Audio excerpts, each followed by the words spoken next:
Hello, everybody. Let's hope you can hear me. I hope my voice is doing a little bit better than it has been. We are still recovering a little bit here. But anyhow, good evening. It's so good to see y'all. And for those of you who are visiting us on the replay, great to see you too.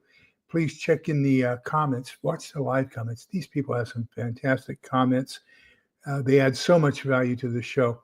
So speaking of those people, let's go and say hello to some of them. Let me see here.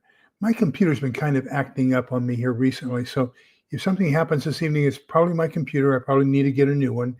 I lost Facebook for most of today. Don't know what's going on, but every once in a while that happens. So please bear with me, and I apologize. Can you hear me? Do I need to hear how are we doing as far as that? Let's make sure everybody's got that straight. Utah Mike, first one here. Great. Good to see you. Yes, we are talking about chapter, I think, 10, communications tonight. Where did I do with my book? There it is. Let me verify that. I think you're right. No, chapter 11, communications.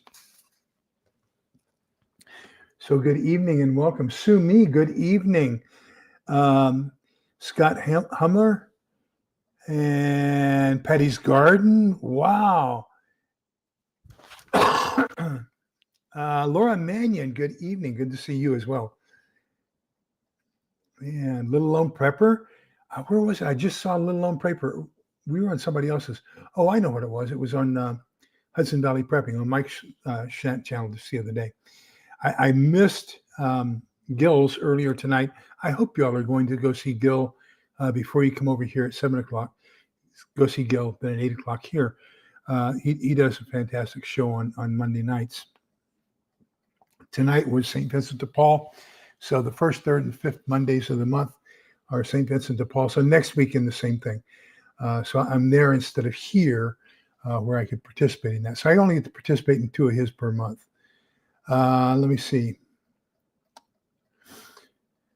And, thank you all. Thank you for the 5x5s. Greatly appreciate it. Okay, so I think that's it. We've only got 15 here so far, but you know what? That's great. That's the best 15 on earth right now. I'm a little bit disappointed in this chapter, to be honest with you. He kind of sets expectations high. He does such a great job of all these other chapters. Just look at the tabs, and I'll go through another highlighter in this book, compared to the others. But it just does a great job on all the other chapters, and this one kind of falls short. So thank goodness this is a love of mine, and we will kind of fill that in for you a little bit. But it's only like 194, 184, 11 pages. So for as beautiful and rich a topic as it is, it's very little covered. Let's go ahead and do that. And he talks about if the grid goes down, communication is going to be important to you. Now, I want to stress here, there's 2 different types of communications. He doesn't really get into it that much. I think an assumption that he makes is that hi, Gil, there he is. I was just telling them earlier, make sure that they come over here or go over to your place at 7 and then come here at 8. Unfortunately, the first, third, and fifth Mondays of the month, I have St. Vincent de Paul. So it's run back home to get here in time for this. So I only get to see 2 of yours per month when I do these Monday evenings. Pete, Triple G Farms, good evening. Good to see you as well. But there's 2 types of communications, okay? There's receiving of information. That's what we do with television, with FM radio, AM radio, those kinds of things. So that's the communication where you're receiving information. Then there's also information where you're information sharing or communications. And that's going to be 2-way. This chapter focuses on 2-way communications, the 11 pages where he talks about it. So one of the things I want to remind you is right now in Europe, and the last I checked,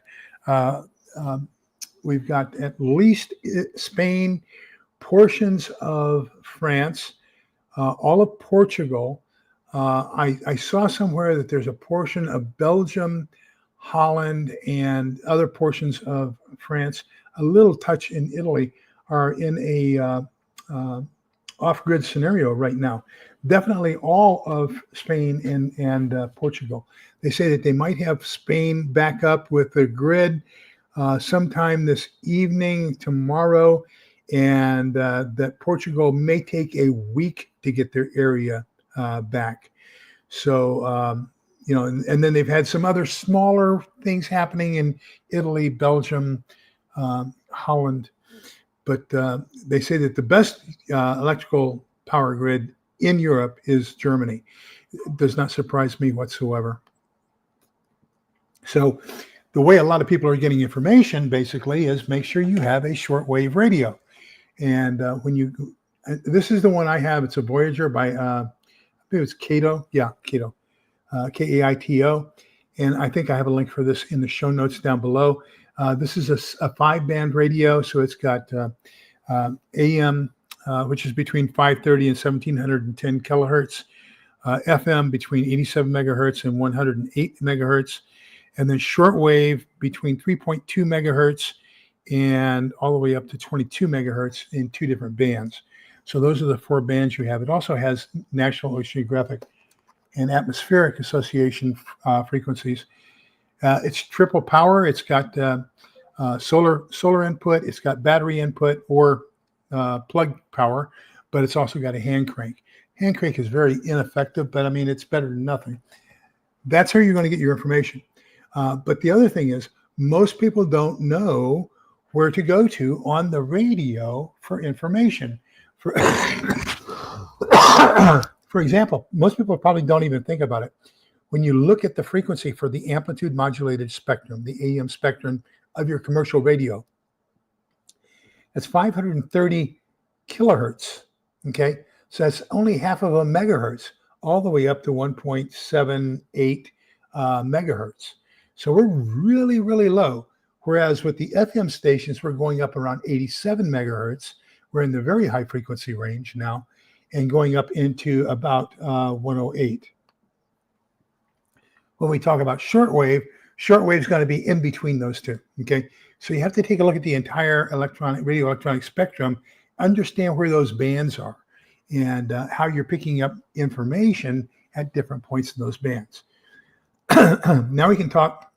So make sure you have one of these so you can hear stuff. Now, along with that, you can go online, and let me do a present, and what's that called? There we go. Going to do a present share screen. Share screen. You can pick this up. It's called the Shortwave Radio Station Guide. Okay. And so what this is online. And so you can take a look at it. And basically you've got, for example, Voice of America starts out at 4,930 kilohertz and goes all the way up to 17,895 kilohertz. You've got different Asiatic, European, African types of shortwave radio stations that you can listen to. And so that's going to become important to you to know where to go to get the information. Because I believe most of us, without a cheat sheet like that, have no idea what to look for on the radio. I want to give you a very good, solid rule of thumb. When you're investing in radios, the group that I participate in here in Austin, they wanted me to give a class on radios. And I said, okay. And I started getting my stuff. They said, but we don't want any of that radio theory stuff. And we don't want any frequencies. And we just want to know which radios to buy and which ones are the best price. It's kind of like coming up to me and saying, don't care the difference between a bicycle and a car. Just give me the one you think I need. That's going to be the most productive for me. It just depends on what you want to accomplish, you know. So to say that one is better than another or more cost effective or anything else, totally mission dependent. So one of the things that we do talk about in at least in the amateur radio realm that I am in, if you have $100 and you can buy 2 things, spend $40 on the radio and $60 on the antenna. Your antenna is even more critical than the radio itself. You have to make sure you have a fantastic antenna. So just as an idea, and this is a direction finding antenna here, but this is a radio loop antenna. Okay, let me get it uncoiled here a little bit. But so this, what happens is your signal comes this way, and it's pretty much unit or bidirectional. Okay. As I turn this away from that signal, away from you, I get to what is called an aural null. So I know that anytime I have an aural null, that means I'm just not hearing anything on my radio.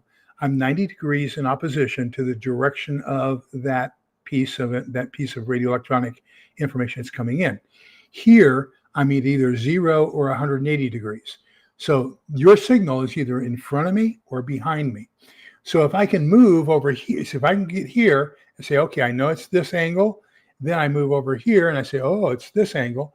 I can plot those on a map and the bearings, and then you have, if two lines come together, that's called an intersection, okay? And if, or a cut, and if three lines come together, that's called a fix.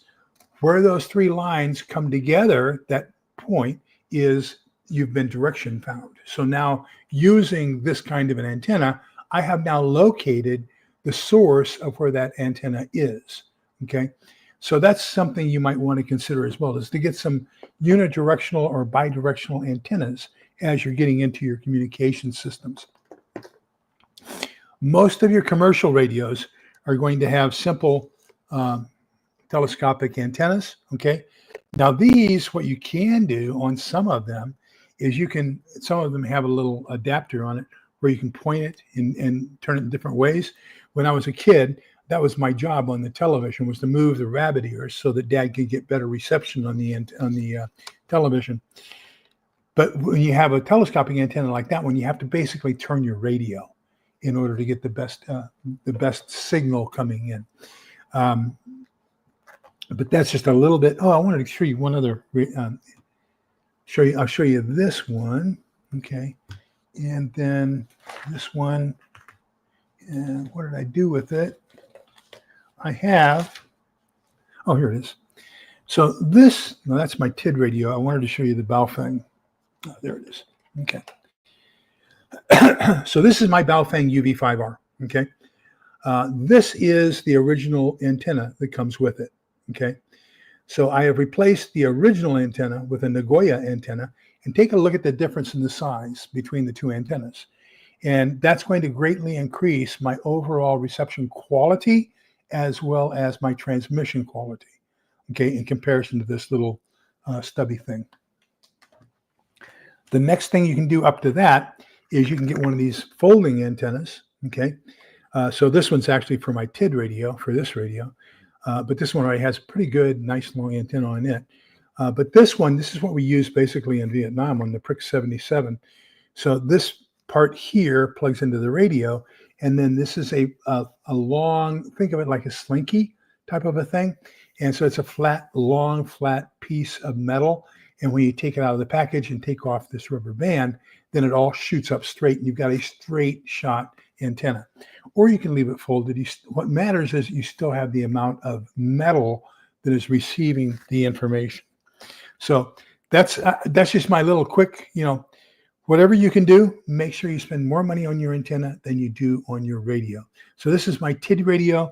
The TID radio and the Baofeng UV5R are basically the same. They're 2 meter. So you take out 300 divided by 2 meters. That's 150 megahertz. That's the VHF portion of this. And the other one is 22 centimeter, which is about 400 megahertz, which is the UHF frequency spectrum for these. So these are dual band, VHF, UHF, okay? And they're the same, they have the same capabilities. I prefer the TID radio to the UV5R, but the UV5R is what I started with, and so I have a lot more equipment for it than I do the TID radio. We'll get into that a little bit on some of the things I want to recommend that you do. So he talks about the next thing is CB radios. So CB radios operate in that 29 megahertz band. So high frequency goes from 3 megahertz to 30 megahertz. So you're right at the very top of the HF spectrum, the high frequency spectrum. Now, the nice thing about high frequency is it bends a little bit. So the lower the frequency, the more bend there is to the signal. The higher the frequency, the more straight shot it is, line of sight only. So when you get into the high VHF or the ultra high frequencies, those are going to be pretty much line of sight only. They don't refract or reflect that much. Okay. I won't say they don't. I'm going to say they don't that much. So CB radios, and they're a little bit clunkier. This is my Uniden 29 channel CB radio. It's got a different antenna on it. It's got a totally different way of connecting the antenna. So it's got a wholly different system. The antennas for HF and VHF are not interchangeable. But this is battery operated, or you can plug it into a USB or into a wall outlet. And this is going to have fairly good range in comparison to your Baofeng or your TID, simply because you're going to have what they call a vortex around that line of sight. And so you're going to have maybe a plus or minus 3 degree variation. That's going to give you a little bit more range. Okay. Hello, Badger Inn. Good evening. Welcome. Good to see you. So, that's what I want to show you. If you're looking for a little bit longer communication than you will get with your Baofeng UV5R, your TID radio TD3R, or even your FRS or GMRS, CB is going to be where you're at. So this is a preset channel. Okay, so you turn it to channel 1, channel 2, whatever, just like a television, and it's amplitude modulated. All the other radios we're going to talk about this evening are going to be frequency modulated. So this is the only one that's going to be AM. Now, the advantage to AM is, you can go a long distance with it. Disadvantage is it picks up everything electrically that's charged in the atmosphere. The reason I have hearing disability is because of listening to AM transmissions on the radio for 21 years. I'm going to show you that. That's okay. But anyhow, I was a 98 series CMF. I'm sorry, a 98 series MOS, which is signals intelligence. So I was either listening to Russians on the radio, or I was writing down analytical things and breaking codes for 21 years. So I have a lot of experience listening to amplitude modulated radios. I have a little bit with VHF as well. That's why I have hearing loss. So yeah, get good disability for that. The next one he talks about are FRS and GMRS. So let me show you those. The difference between the easiest way to tell the difference between the two. This is FRS, okay? Same thing. They have preset channels. These are frequency modulated, FM. Yes, this is a Uniden and Motorola. It's a hard time telling the difference between the two. Or I'm sorry, Midland. This is a Motorola. This is a Motorola FRS. All the FRS radios have fixed antennas. You can't change them. This is a low power radio operating on channels, and it has a very limited range. If you can get a mile out of this, you are a very lucky person. Okay. These are great for restaurants and things inside the building. You don't need a license for it. For a small neighborhood like what we live in, we could probably get everybody in the neighborhood hearing on this radio, no problem whatsoever. This is my Baofeng GMRS, okay? So the difference between the FRS and the GMRS, this one has more wattage output. It also has a slightly wider bandwidth, which means you're going to get a lot better clarity. So this one, you won't be able to hear the entire signal from this one. This one, you will hear the entire signal from this one, okay? This one can transmit further than this one, same channels. This one has the GMRS has additional channels that you can plug into a repeater. That is, I can transmit from here to a tower. That tower takes that signal, retransmits it out so that I double my range basically with this over this. So I would You can probably realistically expect if you're using a tower with a GMRS, you could probably get about 12 miles range, okay, to another person. Without the tower, you're probably going to get 6 miles under ideal conditions from point to point if both of you are standing at the same elevation. The formula for that, in case you're a radio geek, is 3.57 times the square root of the altitude, the altitude above the Earth's surface of the transmitter in meters. So I'm 6 feet tall. So at my head, if I have it like this, you can say basically this is going to be 2 meters high. Okay. So 2 meters high, the square root of that's going to be somewhere around 1.4, 1.3. So now we're going to take 3.57 times 1.3. We're going to end up somewhere around 5 miles max range. Okay. So that's what you can probably count on, 5 to 6 miles. If you have intervening terrain, if you have trees, if you have buildings, all those other different kinds of things, they're going to absorb those signals. You're not going to get that kind of distance. Okay, so that's the radio horizon. Now, if there's another person who is 6 feet tall and using the exact same radio, and he's talking on it, his radio horizon is going to be 3.57 times 1.2 or 1.3. Okay, so he's going to get about 4 miles. So now if I get 4 miles and he gets 4 miles, guess what? That point where the two intersect is considered the radio apex. And so mine's going to shoot right on past and it will see him. So now we can probably say we can probably get up to 6, 8 miles with these if the other person's at the same altitude. Now, what happens if one's way up high and I'm down low and there's no intervening terrain? Well, that's where we can get up to like 36 miles, okay, from one radio to another, but there can't be anything in between them. So the differences between FRS, Family Radio Service, GMRS, General Mobile Radio Service, and so that's the next one he's talking about in the book. Fixed antenna can't be changed, has a changeable antenna, so I can take the exact same antennas that I'm using on my Baofeng or my TID radio, or any other radio, as long as I don't drop them on the floor. And I could swap them out. I guess I'm just going to have to leave it. Where'd it go?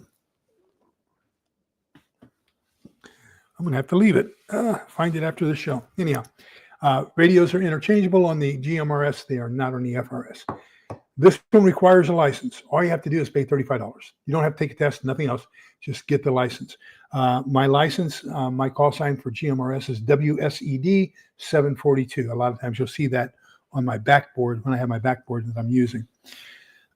This one has up to 4 times the amount of transmission power as this one. So you're going to get, if there's something you have to push through, then you're going to be able to push through it with the GMRS over the FRS. Okay, so that's GMRS, FRS, and the next one is MERS, MURS. Let me see. I think he's got MERS in here. No, he doesn't. He goes straight to satellite phones. Here's the problem with the satellite phone. They're expensive. And if we have an EMP or a CME, then probably the satellites will be down and you won't be able to communicate with each other with the satellite phone. So I'm not placing any hope in a satellite phone. I would place more hope in what they call MARS. And that's a military application of ham radio. It's called the Military Amateur Radio System. But basically, when we were overseas in Asia or in Europe, up until the time I retired in the 1990s, before we were able to do some of the fantastic stuff we did with long distance talking, what we did was we would connect a ham radio station. For example, I was in Augsburg, Germany. That ham radio station would call the closest military post to where I wanted to make a phone call. So let's say when I was in Augsburg the first time, my wife stayed back home in Fort Riley, Kansas. So I would call from Augsburg, Germany Mars station to the Fort Riley, Kansas Mars station. Then I would be at that actual station in Germany. They would hook that up to a telephone and then call her. And so we would talk. She would be on a telephone and I would be actually on a microphone. Bad thing about that is only one side can talk at a time. You have to say over to let the other side do it. There's a time of transmit to get across the Atlantic Ocean. So sometimes you had to wait. After you said over, you had to wait like 2 or 3 seconds to hear somebody come back. But that's how that worked. Nowadays, satellite radio, cable, satellite telephone, things have gotten so much better than they were back in the 60s, 70s, and 80s.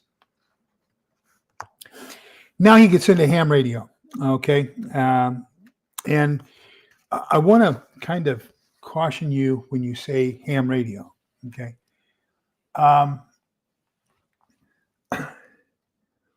Here in the South, there is a very derogatory term that we can call somebody, and it's a Yankee, okay?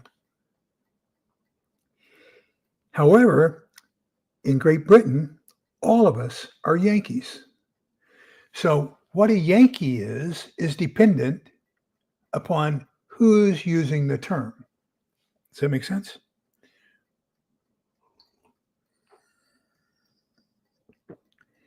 So the same thing with ham. When you, as a non-amateur radio person, say ham, chances are you are differentiating the 2 meter, 22 centimeter VHF, UHF handy talkie from what I consider to be ham, which is the 10 meter and below radio station. I'll show you mine here in just a second. So to non-hams, this is ham. Okay. When you talk to a ham, their primary, and you say, "Are you a ham?" Their mind is thinking of this. Now I'll show you exactly what I have.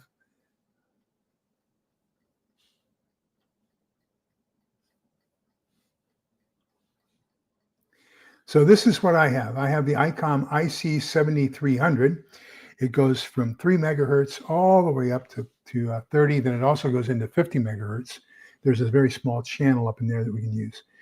It's divided into 7 different bands. So this is all shortwave or HF, which means that those antennas, I'm sorry, not antennas, but the signals bend. So when you get into VHF, UHF, when you get up to the troposphere, the waves are such short, low wave length that they actually penetrate through the ionosphere and keep on going out into outer space. As a matter of fact, you can talk to the International Space Station on a UV5R, okay?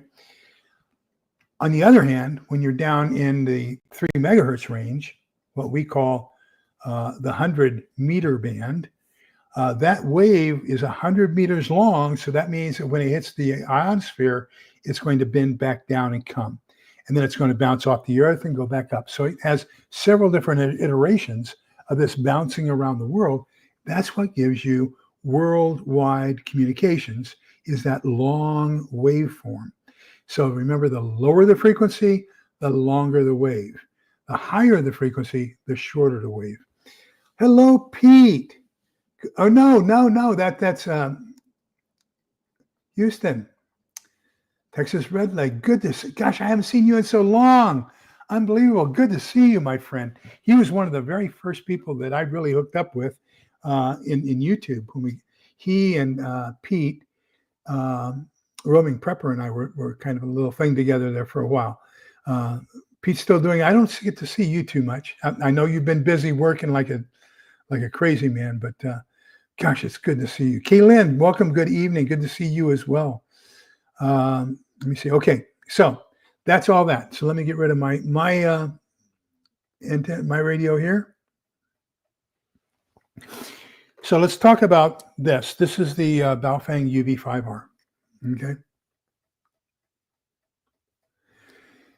This is the Baofeng UV5R. This is the most popular radio, I think, among people, non-amateur radio licensed people. And I would say people who only get the technician level license, this is probably still their number one radio, probably number one sold radio in the US. But remember, when you buy this, you're not getting this long antenna like I have added to it, you're getting this little bitty short one. You're getting a stubby antenna. Okay, comparison. So this is not a channelized radio. Okay, you can have 999 channels programmed into it, but it does not come pre-programmed.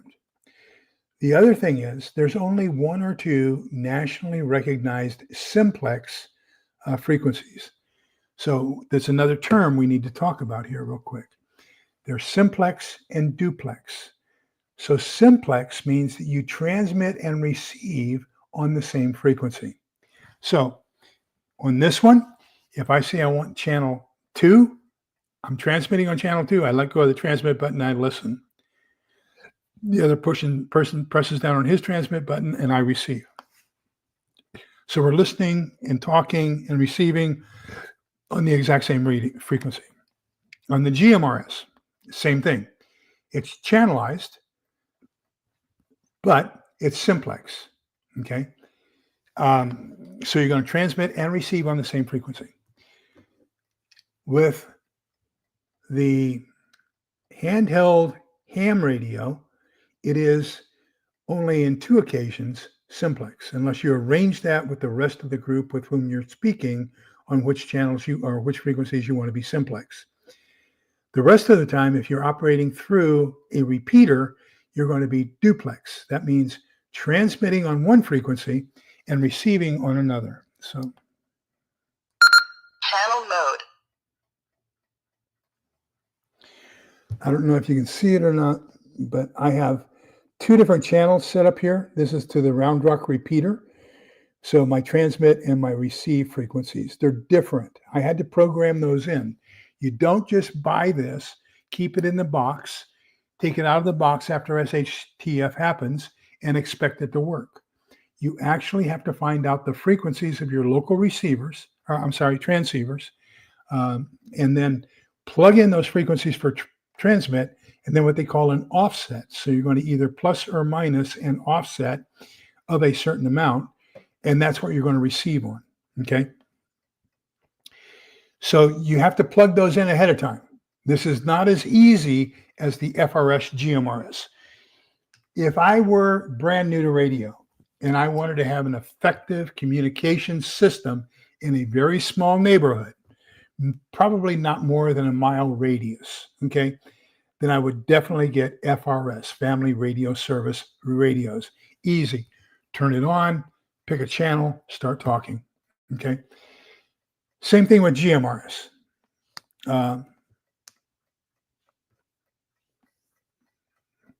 I'll try to catch up with that here in just a minute, Holly. Same thing with GMRS. Now, GMRS, you're going to do the same thing. You're going to have transmit and receive on a channel. When you get up into some of the higher channels, they are for repeaters. So that is going to be where those higher channels are going to have an automatically built-in duplex function.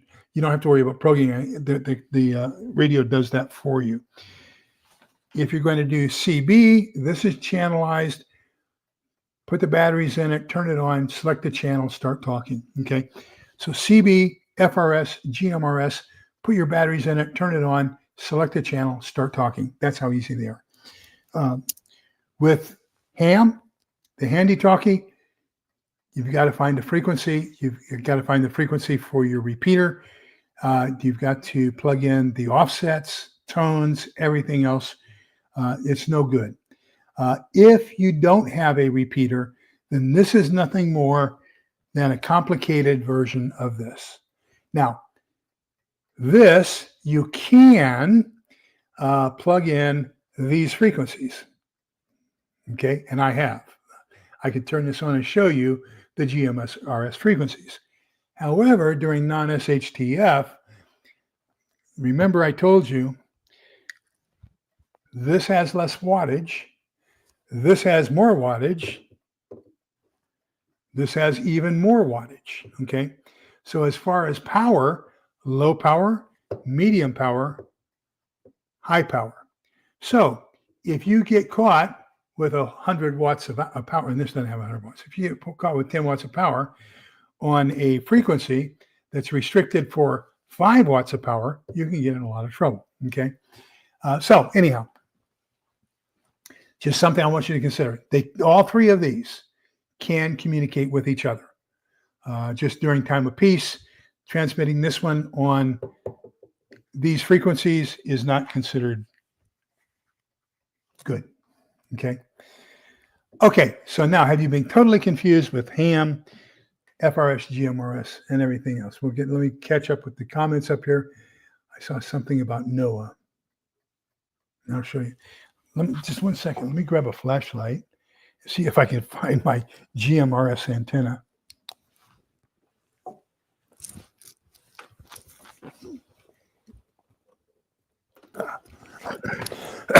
Found it.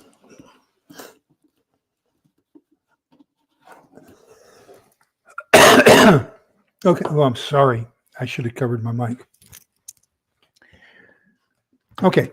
Now then, one of the nice things about GMRS and FRS radios is that they all also are pre-programmed to the National Oceanographic and Atmospheric Agency, in NOAA frequencies. So I can turn this on. Channel mode. Okay. So this one right now, I'm on channel 19 GMRS, and I'm also tied in with repeater number 8. So that's for this one. If I push this button over here, chance of showers and thunderstorms. Highs in the low 90s. Lows in the mid 60s. Game stop. Very cloudy. so that's the NOAA weather station. Okay.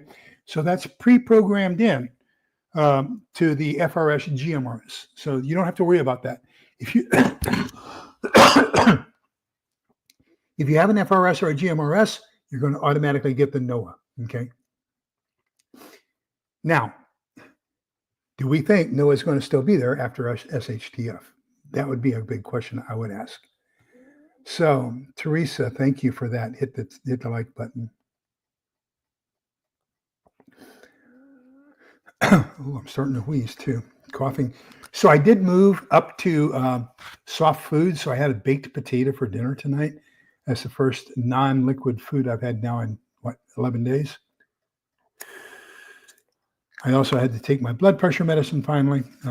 My blood pressure was getting a little bit dangerously high, but they wanted me to crush the pill because there's concern still about bruising and tenderness in my esophageal pathway, and things not being able to get through.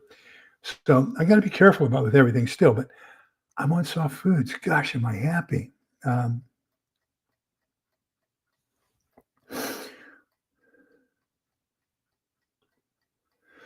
Well, just do me a favor, Little Lone Pepper. Ask away. And if I don't know the answer, I'm sure somebody here does.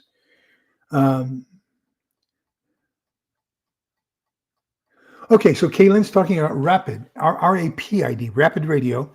It is a radio that's based off of the internet. Okay, so yes, you can talk to anywhere in the world. Just as I'm talking to you now over StreamYard, instead of doing it over the computer, I'm going to have a radio in my hand. That radio is going to have a connection with Wi-Fi to the local Wi-Fi network, and it's going to use the internet to transmit that radio, that signal to another radio. Okay, so it's a radio that uses the internet to chat with in between two people. So it's a great radio as long as you still have internet capabilities.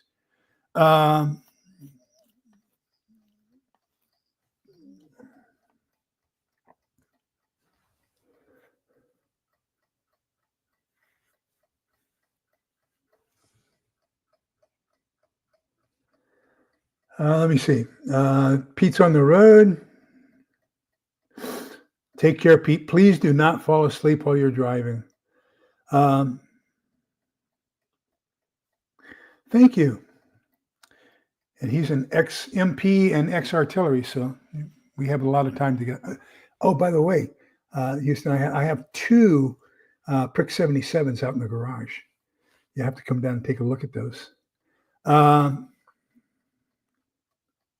Okay, so hopefully, so that's where it was. Confusion about NOAA and on the radio. So here, there's a separate, on this one, there's a separate little toggle switch over here. It says, I want to listen to NOAA, okay, which is great. You do not have NOAA on the CB, okay? It is not on the CB. It is a very high frequency, so 30 to 300 megahertz. So on your FRS and GMRS, all you have to do, it's preset. 调 channel mode. Just preset. It's this little button over here. Hold it. 9 p.m. The normal high is 82. The record high is 95 degrees. Scan stop. 2017. So Today's low. my recommendation, just me thinking, if I didn't know that much about radios and I wanted a radio that's going to help me in an SHTF environment to be able to communicate with another human being. So I want two-way communications. You don't have a whole bunch of radio theory. You don't want to have to do a whole bunch of programming. You want something that's just simple plug and play. Okay. You want to be able to turn it on, pick a channel, and communicate. This has been around the longest, the CB radio. Go to channel 19. That's the trucking channel here in most of the U.S. I think it's channel 22 in California. Channel 9 is the accepted emergency channel. So if you have a wreck or something on the road, most public safety departments still monitor channel 9 on this radio. They can hear you. You can make a channel 9 call. Please help come save my life. I've had a wreck. That's there. This does not have NOAA information. These two, my FRS and the GMRS, do have NOAA, but the question you have to ask is, what SHTF scenario are you looking at? If we're looking at a scenario where the cell towers, as well as most of the transmitting stations, have been obliterated through an EMP, CMP, war, whatever, then having the reception capability is impressive. But if they're not transmitting anything, you're not going to receive anything. Okay. So there has to be a transmitter somewhere. If it were me, nice little radio, I can get a better antenna. I can get power packs for this. I'll show you a couple power packs. I can get a better antenna, a lot more versatility. Get a GMRS radio, pay the $35. You don't even have to take a test. Get a call sign. You're legal. You can practice with it before SHTF. Then after SHTF, you've got all the experience. You've got a good radio with multiple capabilities, and you're capable of doing almost anything you need to with that radio. My personal recommendation, give it the GMRS. All of these radios, by the way, are in the descriptions down below. So I've got every radio that I have except for the ICOM IC7300. I don't think anybody here wants to pay $1,400 for a radio tonight. And I paid, gosh, I think for one of my HF antennas was 130. The other HF antenna was like 80. And then this HF circular array antenna direction finding antenna was like 85, 50, 80, 70, 75, $80. So I've got a lot of money invested in antennas. So you may not want to do that, but at least be able to listen. Get yourself a shortwave receiver.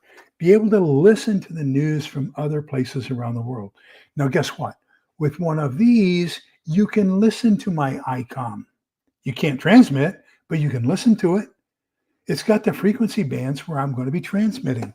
So as I'm talking to other people, one of my antennas in the backyard is set pretty low to the ground, and it's in a big circle, and that's called an NVIS, near vertical incident skywave.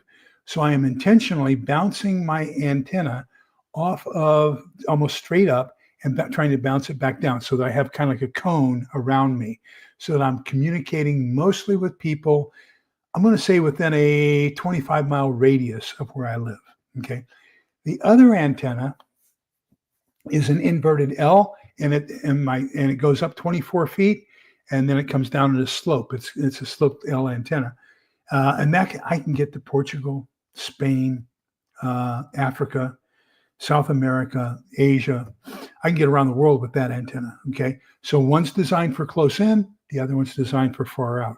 Just depending on what I want to do, I just change over which antenna I'm using to listen.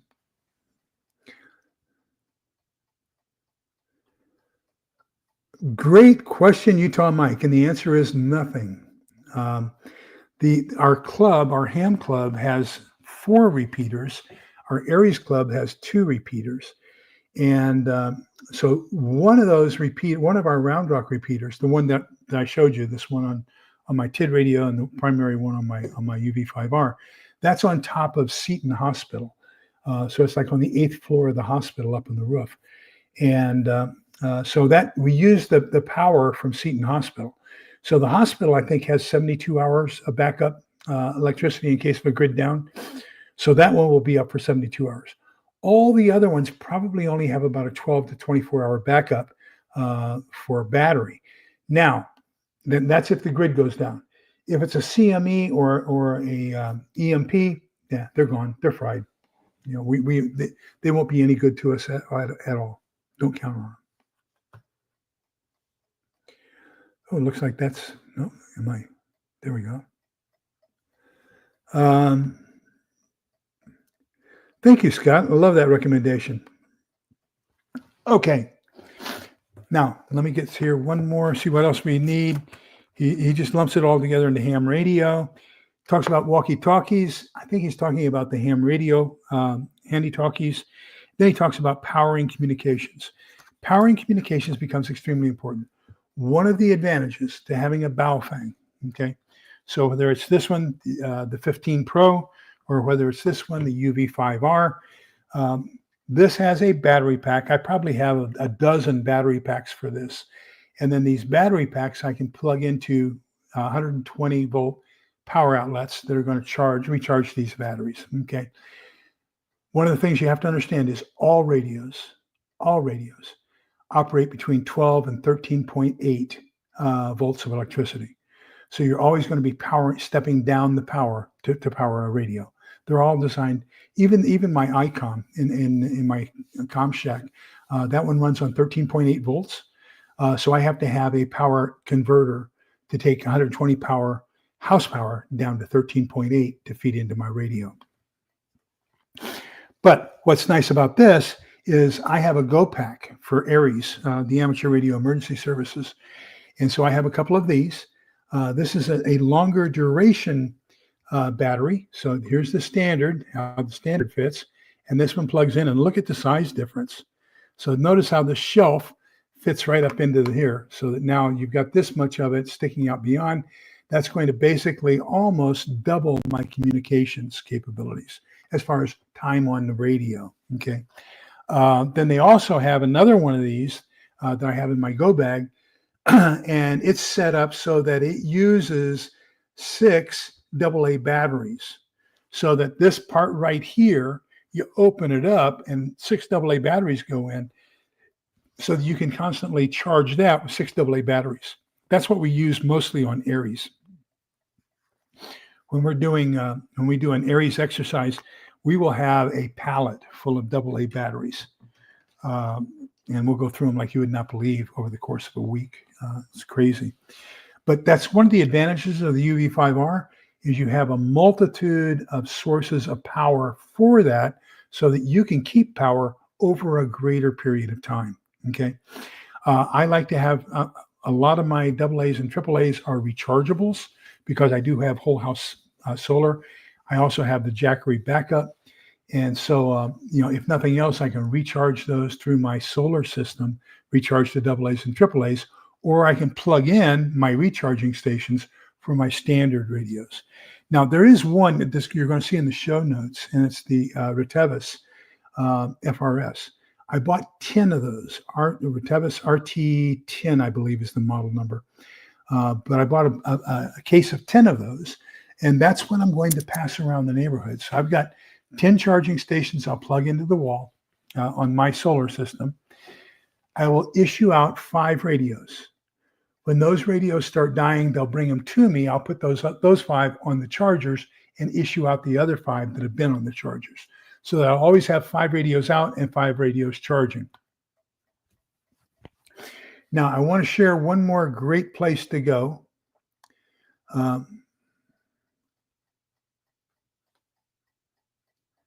Share screen.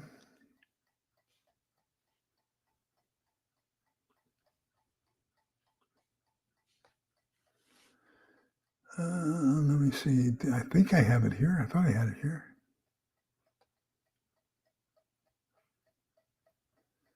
I guess I don't have it. I thought I did.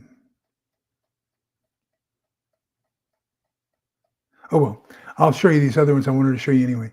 So we'll do this one first. This is the one I was talking about where it's 3.57 times the square root of the height of the transceiver in meters. Okay, square root of that.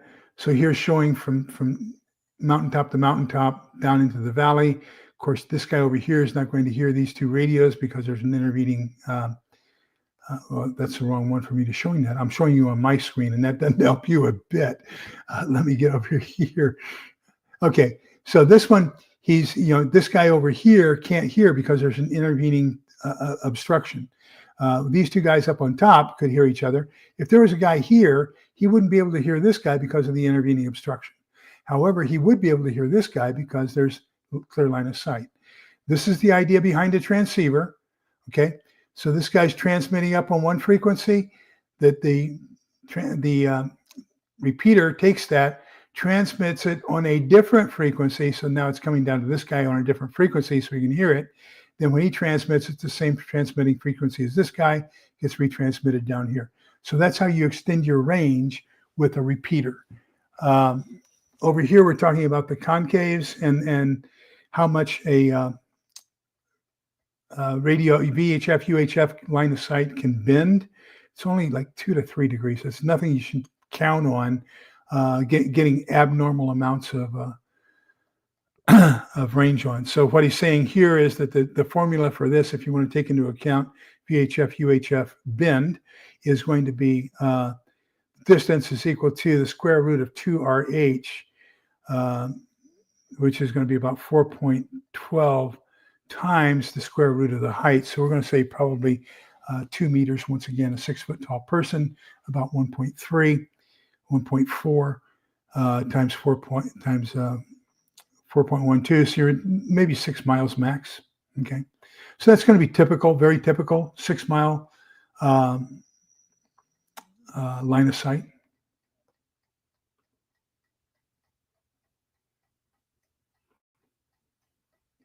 Okay. Okay, I think that pretty much covers it. I did want to show you, I thought I had him all set up. There is a channel called Amron, AMRRON. Let me see if I can get that up and share that with you. This is the American Readout Radio Operators Network. Okay, so this guy has tried to form a nationwide collective of radio operators. Okay, and put them into a network, a nationwide network, so that we can communicate with each other. And we practice that on a regular basis afterwards. Oh, I did have it up. There it is.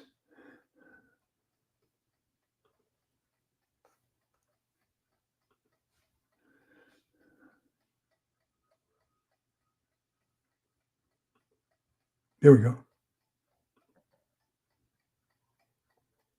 There we go. Okay, so what I wanted to show you was what he recommends you buy. Okay, he and I are pretty much in agreement, both of us being licensed ham operators. Let me get onto that channel so I can kind of use my cursor. If I can find out where that channel is. Is that this one? Yeah. No, I don't think so. Anyhow,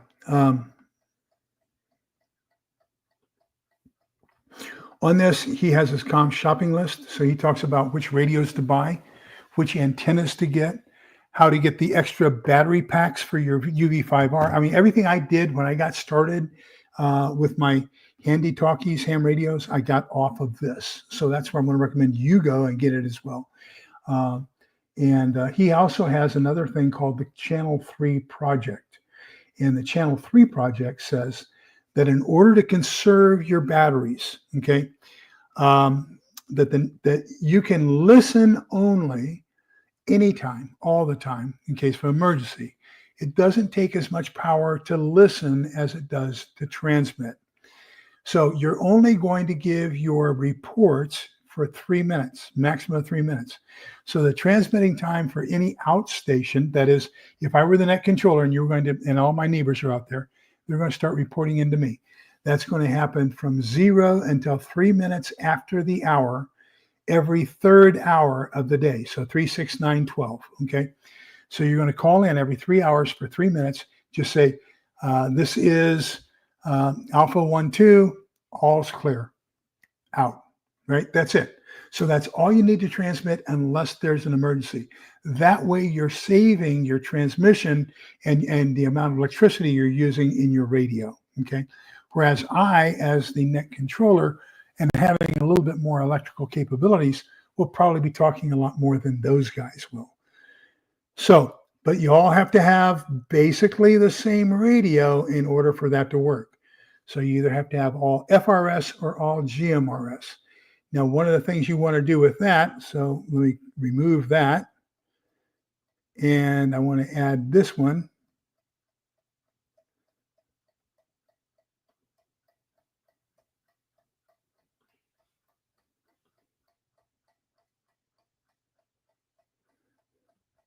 I thought I wanted to add that one, but that's not the one I wanted to add.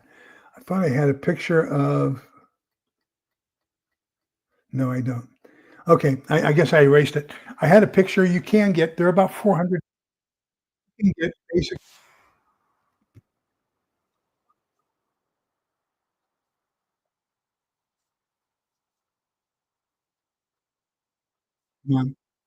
Thank you. So anyhow, this is one of the things I'm watching on ham radio. What I was going to say. Oh, you can get a mounted version of your GMRS. I have a GMRS out in the pickup. I have a ham out in the pickup. I have 2 hams, as a matter of fact. I have VHF, UHF, and I have HF. So I have all 3 of those capabilities. I also have CB radio out in the pickup. You can also bring those inside, as long as you put them to a power converter that's going to convert them to either 12 or 13.8 volts. Then you can, like in my comm shack in the center bedroom, I've got, GMRS, CB, ham, VHF, UHF, and ham HF, all on that power converter, taking them down to 12 to 13.8 volts, depending upon which radio it is. So that's what you want to do. Okay. So I hope this has clarified a little bit about comms, made it a little bit easier to understand. Not every radio can talk with each other, different modes of transmission, different powers, different bandwidths, different frequency ranges. To bring the whole show together in a close, this is, if it were me, okay, and I were just getting into this, pay the $35 to the FCC, get your GMRS license, get a GMRS radio. This is going to be your best all-around radio, easiest to use, and most compatible with everybody else that's going to be out there. Because if anybody else has the family walkie-talkie, the FRS, remember that these 2 are compatible, okay? So this one just has a little bit more power than this one does, and this one has a better antenna. So that's all I want to do. Close with basically, if you're going to get one, get a GMRS. That's Lee's opinion. Now, if you want to get your license and you want to go through all the hassles of researching all the repeaters in your area, the offsets, the tones, and everything else, and develop a spreadsheet, you can put in up to 999 different configurations like that and download those into your Baofeng. And you can basically turn your Baofeng into a GMRS, but you got to do an awful lot of work to do that. So just get a GMRS, make it easy on yourself. Okay, Book of Numbers, chapter 6, verses 24, 25, 26. The Lord bless you and keep you. The Lord let his face shine upon you and be gracious to you. The Lord look upon you kindly and give you peace. So remember that we're all in this together so we can come out the other side together. Please, thank you. For those of you who are new, I want to ask you to please. For those of you who have been here with me for quite a while, I love you. Thank you for being kind, polite, and respectful to each other. You are what makes this channel what it is. It's the discussions over here. It's the friendships that are being developed over here. It's the respect that you're showing for each other, and the knowledge that you have that fills in all the blanks and the stuff that I don't know. So I'm glad you're here, and thank you for sharing your part of it too. We're all going to get through this together. Take care, everybody. Bye-bye.